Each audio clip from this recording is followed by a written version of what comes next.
মুন্সিগঞ্জের সিরাজদি খান উপজেলার ঢালি আম্বারনিবাস রিসোর্টে অনুষ্ঠিত হল সম্মিলিত ব্যবসায়ী পরিষদের প্যানেল পরিচিতি সভা। ৩১ জুলাই এফবিসিসিআই নির্বাচন সামনে রেখে এই অনুষ্ঠান হয়। অনুষ্ঠানে সম্মিলিত ব্যবসায়ী পরিষদের নেতারা ও জিবি মেম্বাররা উপস্থিত ছিলেন। এই বিষয়ে বাংলাদেশ ফ্রেশ ফুডস ইম্পোর্টার্স অ্যাসোসিয়েশনের সভাপতি ও এফবিসিসিআইয়ের পরিচালক প্রার্থী সিরাজুল ইসলাম বলেন, অধিকার রক্ষায় ভোট দিন, এই প্রতিপাদ্যকে সামনে রেখে কাজ করে যাচ্ছে সম্মিলিত ব্যবসায়ী পরিষদ।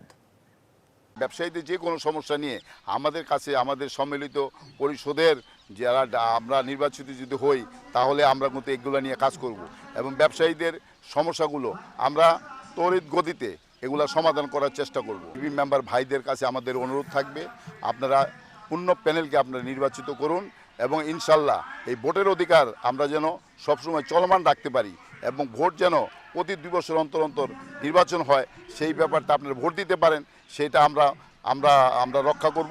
আমরা বলতে চাই যে এখানে আপনার সবসময় আপনার যারা বারবার ডিরেক্টর রয়েছে তাদের জায়গাতে আপনার নতুন করে নতুনত্ব আসার দরকার আছে, নতুন নেতৃত্ব আসার দরকার আছে। সেই পরিপ্রেক্ষিতেই হচ্ছে গিয়ে আমাদের এই নির্বাচনটি।